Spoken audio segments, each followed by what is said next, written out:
Hola, mi nombre es Tacuba González Elizabeth del grupo 619-608, representante del equipo 3.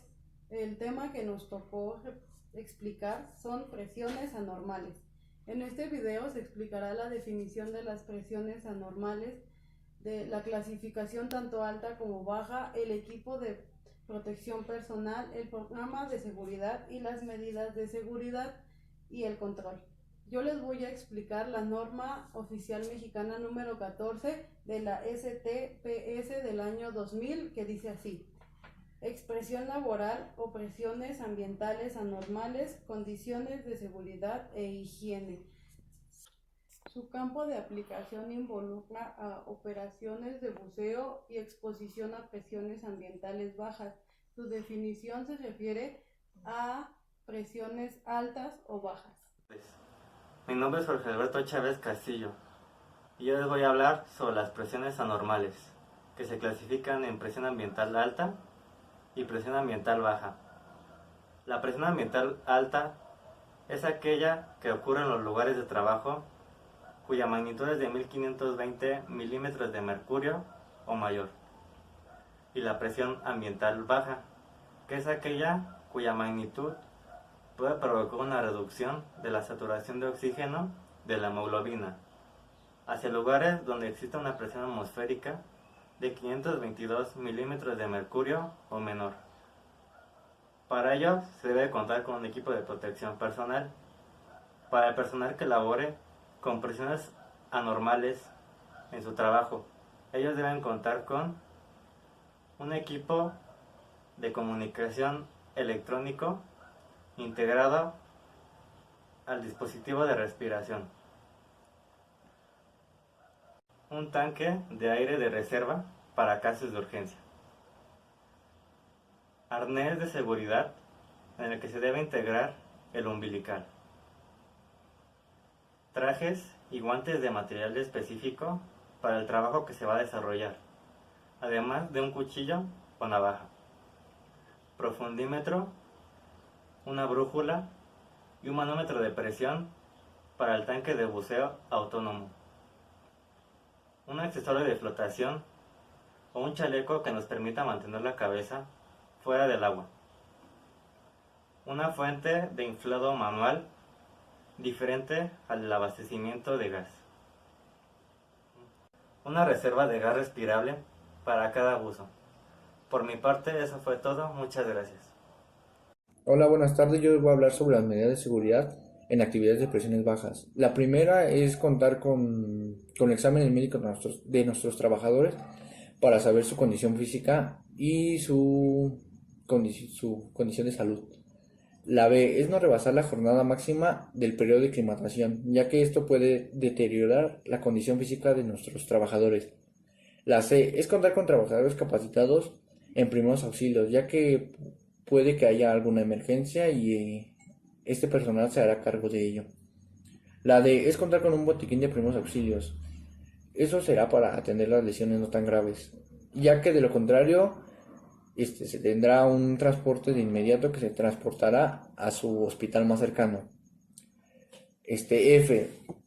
En caso de que el trabajador esté incapacitado a realizar un examen médico, antes de incorporarse a su labor, tendrá que cumplir con los siguientes requisitos. Será cumplir con estos requisitos establecido por escrito de la norma NOM-014-STPS, que indica que tiene que tener un plan de trabajo, un plan de buceo, manual de medidas de seguridad e higiene, manual de procedimientos de emergencia, procedimientos para verificar el equipo de buceo, bitácora de procedimientos de final de cada jornada, elaborar el análisis de riesgos. En eso se tomará mucho en cuenta para los trabajadores que no tengan un examen médico. Bueno, continúo con lo siguiente. Disponer de un buzo emergente. Esto es para igual controlar como emergencias. En caso de transportarse por vía aérea, dejar pasar 24 horas después de realizar las actividades de buceo. En caso de buceo de saturación, dejar pasar 72 horas. La siguiente es poseer un responsable en operación de buceo, tanto dirigido de superficie como equipo autónomo. F. Los equipos de buceo deben mantenerse bajo un control de parámetros. G. Poseer una capacitación intensa en relación con el buceo. H. Realizar exámenes médicos exhaustivos y constantes a los trabajadores para poder llevar un control de su salud. Y por último sería la I. Obedecer los límites establecidos en relación con buceo dirigido de superficie con suministro de aire, exposición de presión parcial del oxígeno para el buceo dirigido de superficie. Casos de ascensos de emergencias en sistemas de no saturación. Personal requerido y temperaturas de hidrógeno y oxígeno para profundidades de saturación. Eso se tiene que llevar a cabo muy constante. Buenas tardes, me llamo Sharon Marisol Zúñiga Guzmán. Yo les voy a hablar sobre el programa de seguridad. El programa de seguridad debe abarcar capacitación para los buzos en lo siguiente: física aplicada al buceo, fisiología aplicada al buceo, técnicas y procedimientos, primeros auxilios, procedimientos de emergencia, manejo de herramientas, equipos y materiales. También deben estar programados los exámenes médicos iniciales, periódicos y especiales a los buzos. Contemplar exámenes iniciales que abarquen exámenes básicos, exámenes de gabinete, exámenes generales y exámenes psicológicos. Exámenes médicos periódicos de acuerdo a lo siguiente: anualmente para buzos de 18 a 35 años, semestralmente para buzos de 36 a 40 años y para mayores de 40 años se determinará por un médico y ese no debe ser mayor a 6 meses. También capacitación para el responsable del botiquín y se elaborará una bitácora para el mantenimiento de cada equipo en el que se deberá registrar cualquier reparación, prueba o servicio, así como la fecha y el nombre de quien lo realizó. Buenas tardes, mi nombre es Alejandro Guillermo Contreras Manrique y les voy a hablar sobre la parte del control. Este depende del tipo de buceo que hayan escogido, por lo cual se requiere que revisen el NOM 074 STPS. De forma general se considera los siguientes aspectos.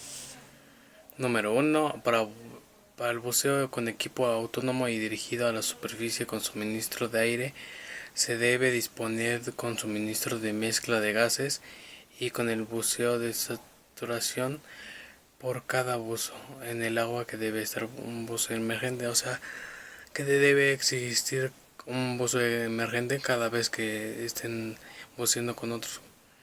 Número 2. Cuando un buzo desarrolle labores en un espacio confinado, o sea pequeño o que no se pueda mover, otro buzo debe estar situado a la entrada de dicho espacio. Número 3. Después de realizar las actividades de buceo, debe ser transcurrir un periodo de mínimo de 24 horas para viajar en cualquier transporte aéreo. En el caso del buceo de saturación, este tipo será como un mínimo de 72 horas. Cuando por razones de urgencia se tiene que transportar por vía aérea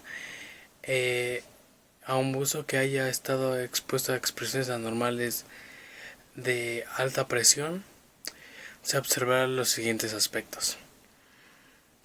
El vuelo no debe de extenderse de 240 metros, o sea 800 pies en altitud, y se le proporcionará oxígeno durante todo el trayecto aéreo al buzo. El transporte en cabina presurizada debe estar hecho de tal forma que las condiciones de la presión de la cabina no representen ningún riesgo mayor a la de su salud. El transcurso del buzo no debe estar contado por atención de un médico. Número 4. El buzo dirigido a la superficie y en el buceo con equipo autónomo es responsable del suministro de aire o mezcla de gases según se trate. No debe abandonar el cuarto de control del buzo a menos que sea suplido corresponde. Número 5. Las actividades de buceo, independiente del tipo de buceo efectuado, no debe en casos establecidos a continuación. Número 6. Los equipos de buceo en los que debe de mantenerse control sobre parámetros tales como la presión, composición o temperatura o mezcla respirable de suministro deben disponer de los instrumentos de medición que permitan verificar dichos parámetros debido contar estos últimos con el certificado vigente de la calibración expendido por el fabricante o un laboratorio de calibración específicas. Y pues esto es todo.